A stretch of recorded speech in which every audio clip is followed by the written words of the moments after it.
I started investing in real estate to supplement our retirement for the cash flow process.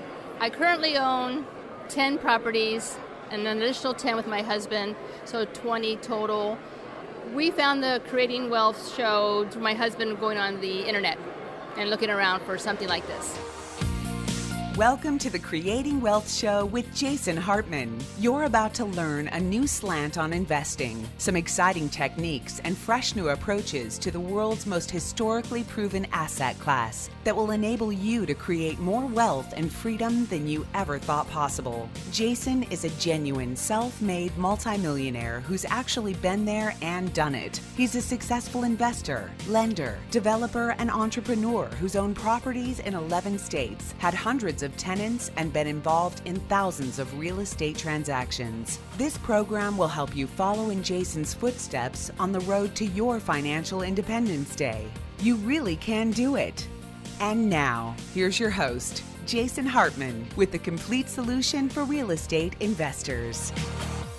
Welcome and thank you for joining me, episode number 1092, and greetings from San Francisco, California, the very famous San Francisco.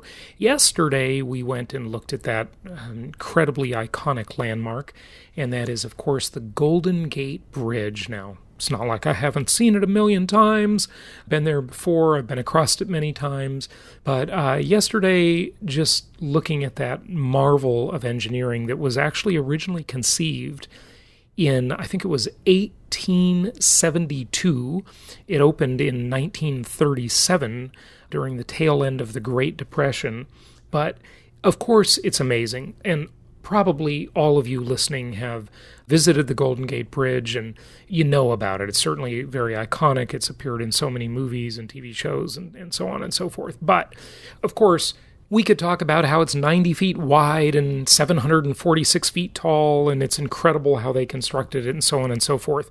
But I think the biggest lesson for real estate investors from the Golden Gate Bridge is this.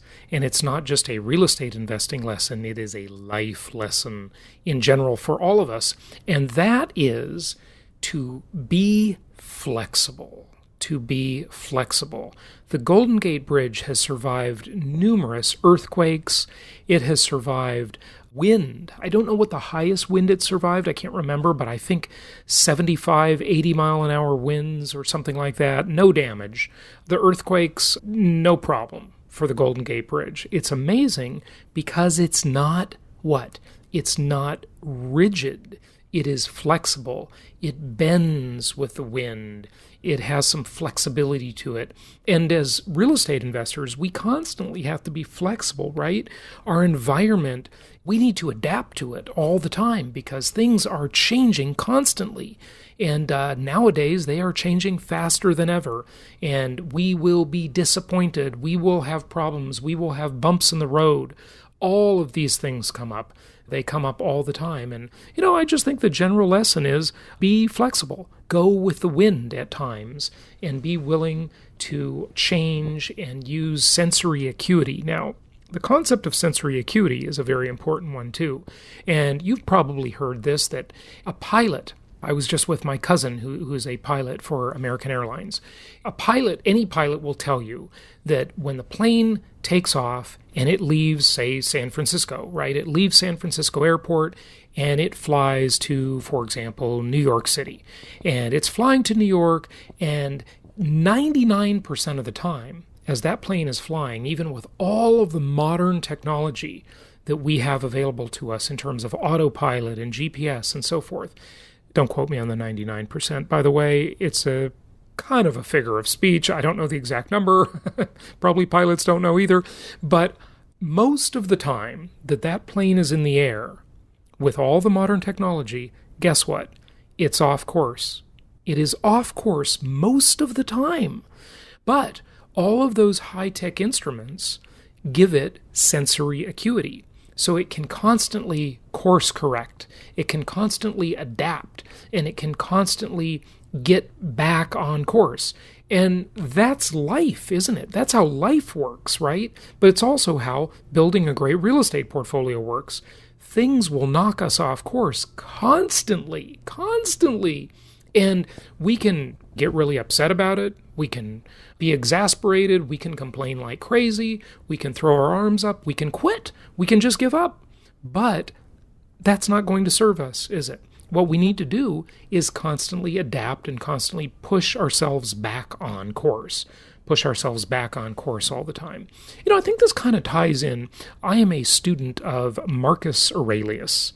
He wrote this great book. I don't actually know if he wrote it, but the ancient Marcus Aurelius. Well, there's the book Marcus Aurelius Meditations, right? You may have read that. You may have heard about it. It's about Stoicism, this philosophy that has a lot of good points, a lot of things we can learn and use in daily life. And one of the concepts that I was reading about recently reminded me of Thanksgiving. And of course, I talk about this all the time. There's this one holiday every year, I just talked about that last week, where we really focus on being thankful. And I understand that we have a global audience. We have listeners in 165 countries, so maybe you don't celebrate Thanksgiving. Probably a lot of you listening don't, but you know what the holiday's about, and maybe you have another kind of holiday like that reminds you to be thankful and grateful. And that is all very important. It is a huge key to success in life. But you know what nobody ever talks about? They don't talk about the flip side of that. And so I thought I'd just talk about that a little bit today before we get to our guest. And we're going to talk about, we've got Mitch Stephen on today, an old friend of mine, great guy. We're going to talk about his real estate portfolio where he owned over 1,000 houses, if you can believe that.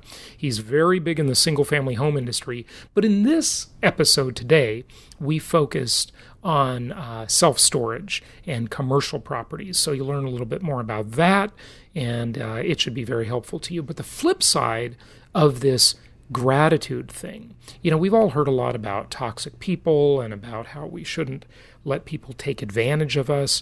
Well, I think we also should be mindful of the gratitude perspective, not just from our own side of the equation, but from the flip side of that equation. And Jim Rohn quote, as I always talk about, your income will be the average of the 5 people you spend the most of your time with, right? Carmen was on the show recently and quoted Pitbull, right? Yep. And what was that quote? Do you remember? Yes. Dime con quién andas y te diré quién eres. See, we do this in Spanish too, folks. What does it mean, translate? It means tell me who you hang out with, and I'll tell you who you are. There you go.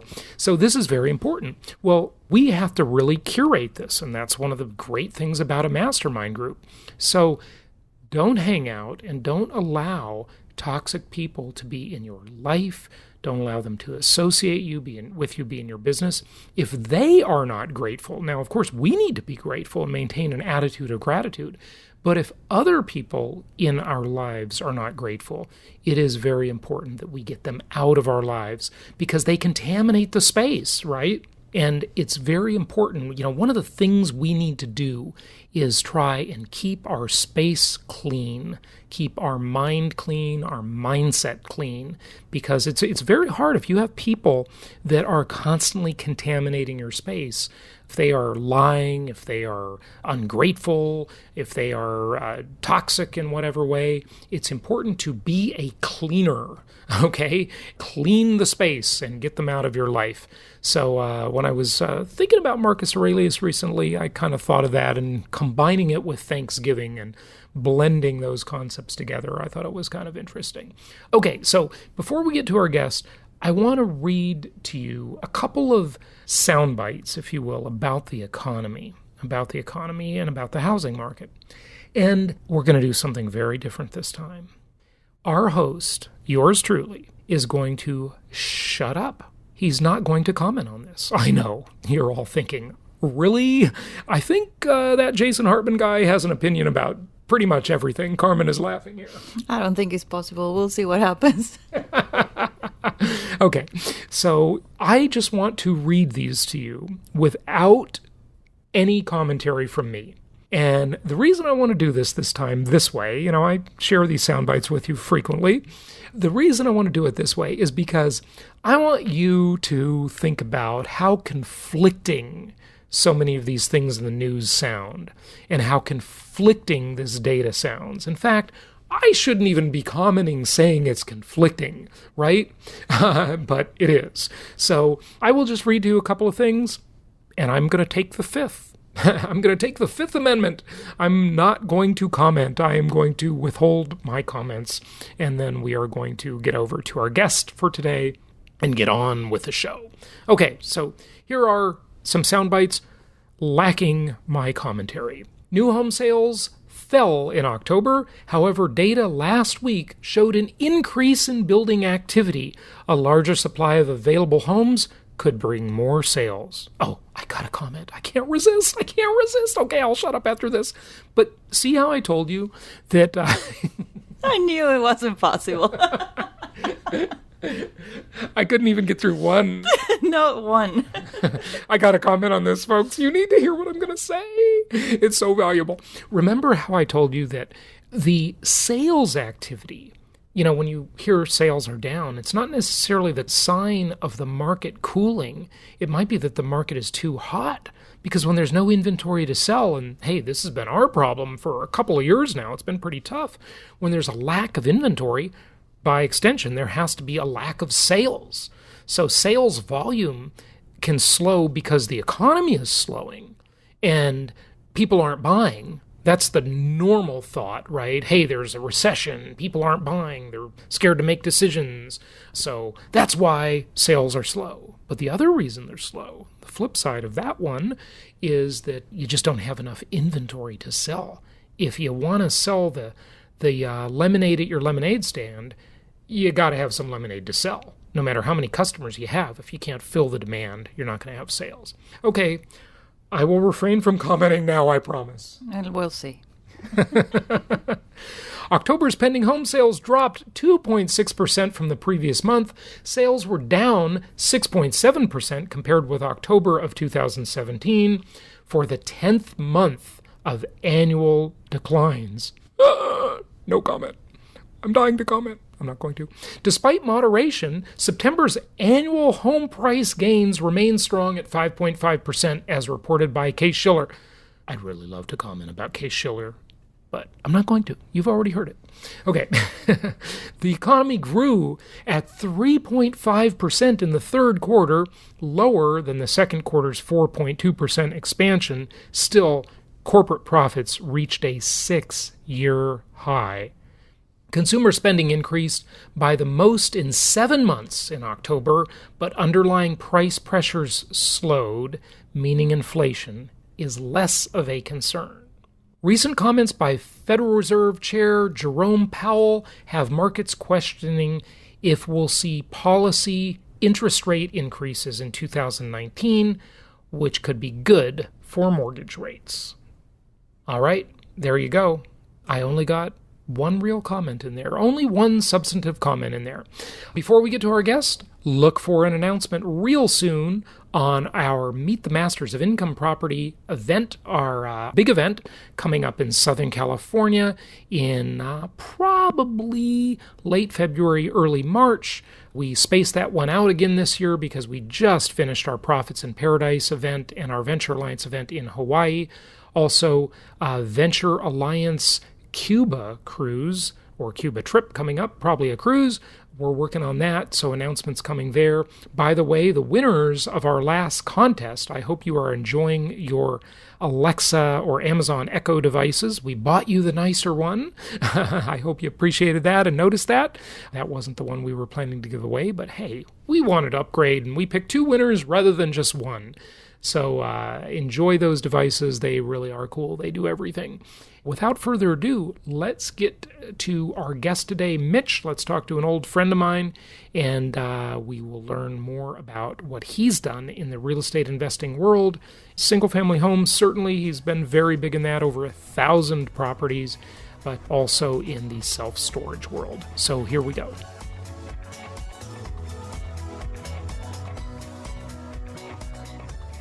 It's my pleasure to welcome my friend Mitch Stephen. This guy is amazing. He is into creative financing. He's into authorship. He writes music. I mean, what doesn't he do? I don't know. I don't know.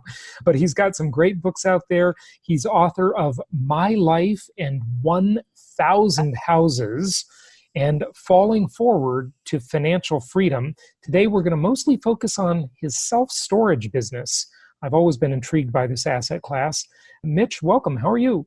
I'm doing really, really good, and thanks for having me on. It's a pleasure. I haven't seen you in quite a while. I've been missing you. Yeah, it's good to have you on. And, Mitch, I'll never forget that first time I met you. I was with another friend of mine. We were at a mastermind group. It was in Tampa, Florida. And I'll never remember the genius and the awe I learned from you as you were scribbling on the back of a napkin. Quite literally, you were doing the napkin presentation about financing. And I'll just never forget. I bet I still have that. Yeah, I like napkins. I made a lot of money with it. I bet I have that napkin, actually. So, yeah, good stuff. Really? Yeah, really? So I think I kept it. Yeah, I think I've got it somewhere. You've done a lot of stuff, and really just kudos to you on that. But your big thing nowadays seems to be self-storage, and you're doing a great job with that. I love the asset class. I've never been in it, only single-family homes, apartments, and mobile home parks for me, in the real estate world at least. But self-storage is pretty great, isn't it? I'll fire away a question for you right away. Is it overbuilt? What happens is, though, you get older and you get lazier and you start to see what's easier. Well, that's okay. Yeah, easier is good. Easier is good. Is self-storage overbuilt? I mean, people have been paying attention to this asset class for a long time. We've seen new facilities go up everywhere. Is there enough demand for all this supply? Apparently there is. It's very scientific. If you hire those consultant companies, if you're thinking about building one, I think for about $5,000 you can get a pretty good consulting company to tell you. It's based on population and income and purchasing habits, and they'll tell you exactly how many square foot per person per population that there needs to be, and then they go around and they look and see how much of it there is, and they'll tell you if there's a shortage or an overabundance. So one of the good things about it is it's an easy business to run, and it's not really rocket science. I say that, but you got to remember, I'm doing the mom and pops. I went out rural where no one could tell me, and I didn't have to make blueprints or plans. I held my finger up to the air and I drew stuff on a napkin, and I said, okay, I'm going to build this. Right. And I built a lot of my stuff in the beginning out in the country, where all I needed was a septic tank permit, if there was even going to be a septic tank on there. And so I suppose it's a lot more sophisticated if you get into these multi-high-rise things, but I've never done that, but I'd like to do it, but I haven't done it. So in my area, in rural, you run the risk of it's all great, and then people start building around you and they ruin your market. So I try to find, like at Canyon Lake, it's really hilly, and there's not a lot of flat spaces. So I try to buy a flat space or make a flat space where there is no flat space, so it's not very conducive for someone just to want to come in and put something up. Right. So your way to try and maintain your market is not by the typical zoning restrictions that you'll have in a city, in an urban environment where they won't let them build another one. Your way of doing it is to just look at the topography, look quite literally, and say, hey, it's going to be really hard for my competitor to come in and build something here and take my customers away, right? Right, because of the topography. And so you'll spend a little money sometimes flattening something out or doing something, but most people don't have the nerve for that. You know what I mean? So the other thing is, you're building from scratch, though, always, or did you try and acquire first, or tell me what you do? The first storages I ever had, I bought these little corrugated aluminum dirt floor fishing boat, 8 by 25 by 10 wide, and there was 13 units in front of this Comel Park at Canyon Lake, right in front of this state park. And they were just so cheap. They were like $6,000, and they were written for like $25 or $30 a piece. And I thought, well, that's a super ROI. And so I thought, well, I'll try it. And I started renting out those things, and then I liked it. And I went to the local realtor there, and I said, how many of these mom and pop facilities are there around this lake? And I don't remember what he told me. It's like 30 or 40 of them or whatever. And I went and made 10 bundles of letters, and every bundle had a letter to every one of them. And every 6 months, I would drop the bundle at the post office and send it to all the owners saying, if you ever want to sell your place, I'd like to talk to you about buying it. And so it was 10 bundles. It was a bundle every 6 months. So I did it for 5 years.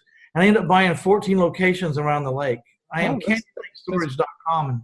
That's pretty good. Now, Canyon Lake, are you talking California? Where are you talking about? No, but I get calls from there all the time. And I've actually rented a few units only to find out that they're not going to show up. Okay. Yeah. Yeah. But now I know to ask. Okay. So Canyon Lake, what, in San Antonio area where you are? Canyon Lake, Texas, right between San Antonio and Austin. Okay. Okay. Great. So you bought 14 facilities there. And what's your average size facility?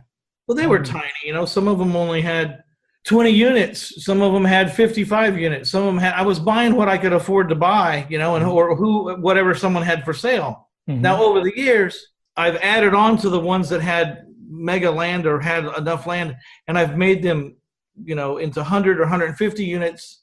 I've even combined them. I've even grown some of the units together because they were contiguous. And then I sold off the tinier ones in the name of just consolidation, Mm-hmm. Yeah. Yeah. Okay. So you bought first and then you decided to build, right? Is that the way it went? I bought and then I added on. Then I got to a point where I'm just buying the ground and building straight out of the ground brand new. I'll tell you something amazing. We were trying back in 2011. Now, we probably should have, in the rearview mirror, we should have bought everything we made a letter of intent on. But we were trying to buy self-storage facilities and mobile home parks back then, and ended up buying one mobile home park. But I was amazed. We looked at building, and we talked with one of the companies that provides the parts for self-storage facilities. They're like erector sets. They go up so fast. They can build those things in 4 days. I couldn't believe it. Like Legos. Yeah, exactly. But interestingly, I remember the guy telling me that he had a client who was doing a facility in Northern California in the wine country area, and it took 4 years because of all the regulation and the red tape and the government. Yeah, union and everything else. You know what I mean? California is impossible. It really is impossible to do anything there. But yeah, so you found it was a good enough deal to build, huh? That wasn't cost prohibitive. It wasn't better to just buy an old facility that's pre-rented? Well, it could have been. I bought a lot of used facilities in my time, used secondhand, what do you want to call them? I just bought some facilities that were existing. But how I got to all this was I was buying houses and flipping houses, and I was selling houses with owner financing. So I was doing about every strategy I could think of in the house flipping department. But one thing I figured out after reading Jack Bosch's book was that I needed a forever stream of income. Mm-hmm. I personally, didn't like to deal with the human factor as much, like families and all that stuff. So I stumbled into this mini storage thing, and that's become my forever strategy. So I flip as much or owner finance as much as I can, and I take the wealth I make from that and I put it into this forever strategy of storages. And that's how I got into it as deep as I did, because it's the last move in the chess game, Mm-hmm. I got to get into something long-term, my money into something long-term. So if someone wants to get started in self-storage, and I know, Mitch, that you offer coaching and things like that, and you help people do this stuff and tap into your vast experience in this, but just give us a little outline. Like if someone's listening and they say, hey, I heard self-storage is great. It sounds even better now that Mitch is talking about it. What do they do? How do they start? Should they look for an existing property? Should they look for a site and look to build one? You might go down to the city and find out what's being planned way out ahead. Mm-hmm. You know what I mean? Where are the permits getting pulled? Where are the big subdivisions going? If you can get out far enough ahead, the dirt's still cheap because everyone hadn't figured it out yet. Right. Figure out what the permits are. Start seeing if there's some, for lack of better words, some land, some land that's not really good for anything else. It's a weird, kind of flag that, it's just a road up front and it's a flag, and you drive down the road and then it opens up in the back. Find something that's not worth a lot. Even some places, you can buy floodplain and haul in enough dirt to pull it out of the floodplain. You know what I mean? Interesting. Or something, but try to find the cheapest piece of dirt you can where the growth is headed. In what's called the path of progress, right? The path of progress. What I like to do is have a master plan and build a phase, and then wait to see how long it takes to fill up and get comfortable with that phase, but also listen to what they tell you that they want. Like, are they asking for 10 by 20s? Or are they asking for 5 by 5s? I mean, in the phase 2, 3, and 4, you just build what they're asking you for. Mm-hmm. So it's the common sense way, instead of going out and paying the consultants to tell you what your unit mix ought to be, and kind of that gamble. Right. at one time. It's like, let me just build 25% of this thing and then let me see what the audience tells me. Well, that's a good philosophy. That's the iterative method, right? You just iterate and you keep making it better. And that's exactly what they do in the startup world, the Silicon Valley startup world. The lean startup book is all about that.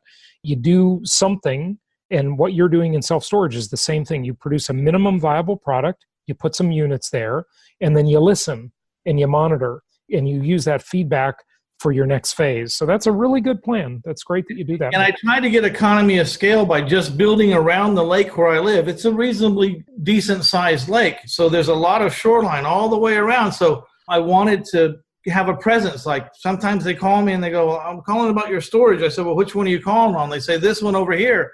I said, well, where do you live? They say, well, I live over there. I said, well, no, you need to storage by the place I have over right next to your neighborhood. Mm-hmm.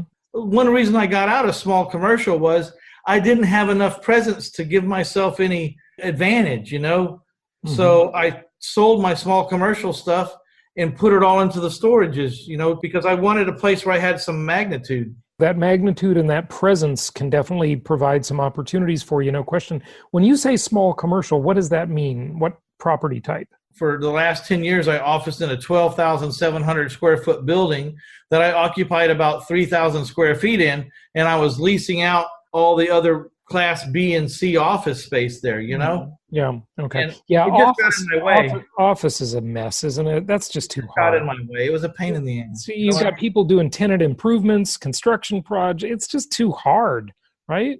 Mine wasn't even that sophisticated. I opened up the door. If you didn't like it, you needed to find something else. Well, I'll tell you, Mitch, now is the good time for me to tell you my revelation. And this was huge.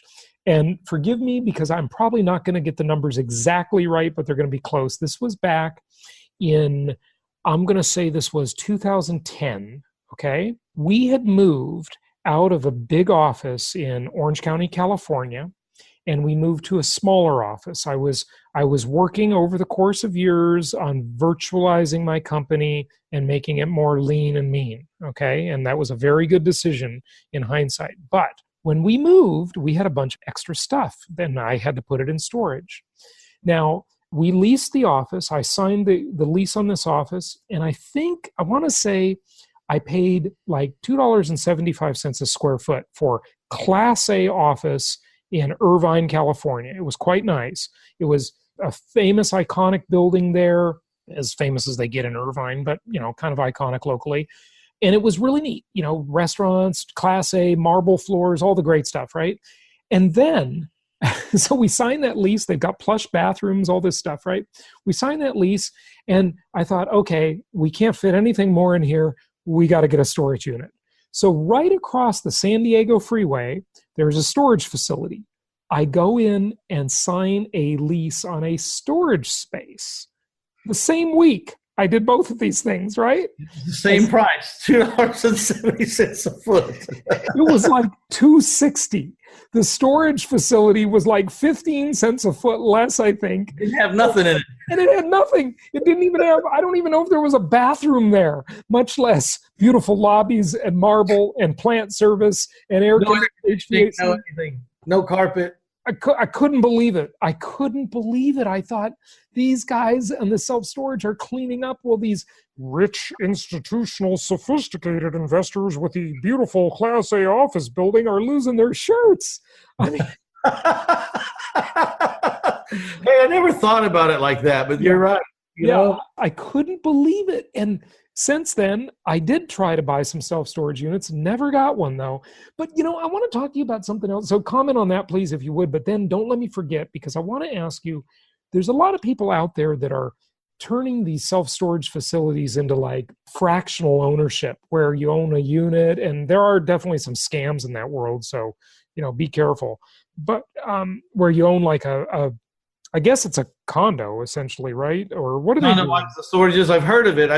I don't know that it'll fly out here in Texas yet, but maybe it's already being done in Texas. I just don't know. As a matter of fact, I was talking about that like 2 days ago. Mm-hmm. It's funny that I haven't talked about it in years, and then I started talking about it 2 days ago. So maybe it's an omen. Maybe I need to fractionalize something. Maybe. But you're not doing that then. You're just doing straight, simple rent, right? I'm just renting it out. It's where I take my wealth so I can preserve it. It's really cool because you got 1,300 units, right? Right now I have 13. I'm headed to 2,000, but you only have to, you just start on January the 1st, you start working your way around and you're increasing everybody $3.50. Of course, now when it gets to be summertime and it's 107 degrees here, then you can start increasing people by $5 because no one's moving out for $5 when it's 107. Right. Okay? Exactly. But you should never be full. That's one of the misnomers. Yeah, I agree with that. By the way, in residential real estate or apartments, whatever it is, they say, "Oh, I'm great. I'm a great investor because I have 100% occupancy." No, you're an idiot, and you're not charging enough, right? Right. Well, the other side in the storage is we struggle to have 2 of everything available all the time. If we get down to 1 10 by 10, we start calling everybody in that facility that has a 10 by 10. I mean, not calling them, but we start sending them letters to raise the rent until somebody flips out. Because I got to have 2 at all times because I'm going to rent one.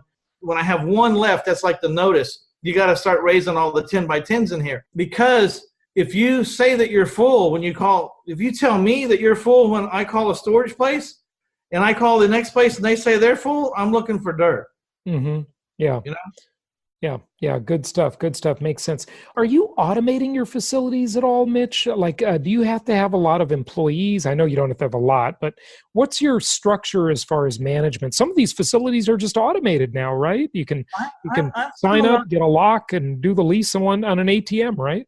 I'm sure maybe someone's made it work or there's such a demand that they can find it work, but I'm kind of out here rural around the lake, and that 70-year-old man pulls up on a storage. He ain't dealing with no kiosk. He's driving right the hell off. You know what I mean? Fair enough. And probably me too. I'm 57, and sometimes if that kiosk poses any problem to me, I'm pissed and out of there. I want to go someplace where there's some service, damn it. Yeah. And so we actually were doing that before the recession. We were taking great pride that people were calling us and we were giving them the unit number over the phone, and they were moving in and they were picking up. We had a way for them to get a lock and do the whole thing, and they would mail them a contract and they'd sign it and send it back.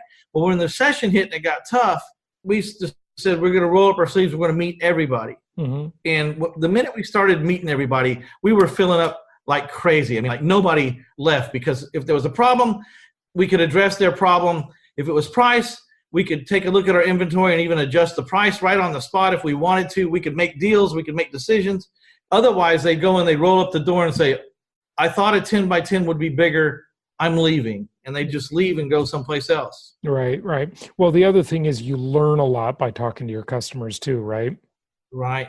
I even learned something the other day. There's a guy in the storage business, and when he has people a couple of months behind, he just divides up the rent and gives them a second chance. Like if they owed $100 a month and they're a month behind, he'll just start charging them $120 and let them make it up, Yeah. Well, in the long term, he probably does better with that, actually, because he increases his coupon rate, right? The only way it really works is if you have a lot of vacancies, because if you're full, you know what I mean? Mm-hmm. When you're full, you're quicker to foreclose on people. One of the things I like about storage in Texas is if I'm Johnny on the spot, which means I don't have enough of that size units on that location, so I'm going to be Johnny on the spot. If you're late, you'll be hearing from me like the next day. Right. I can foreclose on a unit in 31 days from the minute they're late. Mm-hmm. Yeah. Well, good stuff. Mitch, what else do you want people to know? A question I haven't asked you, anything about real estate, about financing, deal structure, evaluation, whatever you want. When I'm looking for the mom and pop storages, which is where I started out, and where I'm still at the mom and pop, I'm just at the upper end of the mom and pop now in the rural. That's where I've stayed rural, and I'm not high rise or, I'm doing my first climate control storages in my life right now. Because where I live, that's not what's in demand. But when I go to look at things, I really want to buy storages that are half empty, but then I want to quickly understand if I can change what that half empty is. And so I look for web presence. I call and see how they treat me, or if they answer the phone, or if they get back to me. And I start to have this assessment of why I believe they're half full and if I can change it. So if you go out to one of these mom and pops and they're half full, and you ask them, what's the name of this facility? Because I don't see a sign. which is right away a problem. There is no sign. What's the name of this place? Mm-hmm. And then they tell you the name, and then you get on the internet and you type it in there, and they're nowhere to be found. It says, I pretty much know why they're half empty. They don't have a sign anywhere, and they have no presence on the internet. So that's what I'm looking for in the mom and pop when I buy. Because if you want to get like on Marcus Millenkamp or whatever, and you want to look at storages, they'll be happy to sell you one at a 4% cap rate. Right. And what are your cap rates typically on deals you do? Well, you're not always buying from scratch, so you got to fill them up, and that's. I'm going to buy them on a lesser cap rate, but also look to see if the rents are under market. Yeah, because there's a lot of units, and just the $10 a unit can change everything. You know what I mean? Like real easy. Cap rates, I don't like to look at anything under 10 or 12. So. Wow, that's still phenomenal. Well, I don't buy Class A stuff. I buy Class B and C stuff, and I try to swing it around and get it to pick up some extra income or do something to improve it so that it makes more than it did when I bought it. But yeah, absolutely. And is the extra income just strictly coming from rent increases, or is there any other kind of value add idea? Certainly you could put a vending machine on the property. That's probably not going to make you a bundle of money, but anything else? No, it's just late fees and overlocks. Last year I collected $68,000 in late fees. Mm-hmm. Wow. On what gross though? On what gross revenue? A little over $1 million. Okay, so 6% on late fees. That's pretty good. Well, late fees, lot cutting fees, charging to overlock, charge for auction, charge for all this stuff, Yeah, okay, got it. Okay, good. Mitch, give out your website. Tell people where they can find out more about you. You can find me at 1000houses.com. That's 1000houses.com. That's where I usually specialize in the owner finance strategy and owner finance in Walmart houses for Walmart people. My podcast is reinvestorsummit.com, reinvestorsummit.com, and I just started going YouTube. So reinvestorsummit.com/YouTube, and you can look at my ugly mug while you listen. Fantastic, Mitch. You're awesome. Keep up the good work, and thank you so much for joining us today. We appreciate it. Hey, man, I appreciate you having me on. Thank you so much for listening. Please be sure to subscribe so that you don't miss any episodes. Be sure to check out the show's specific website and our general website, hartmanmedia.com, for appropriate disclaimers and terms of service. Remember that guest opinions are their own, and if you require specific legal or tax advice or advice in any other specialized area, please consult an appropriate professional. And we also very much appreciate you reviewing the show. Please go to iTunes or Stitcher Radio or whatever platform you're using and write a review for the show. We would very much appreciate that. And be sure to make it official and subscribe so you do not miss any episodes. We look forward to seeing you on the next episode.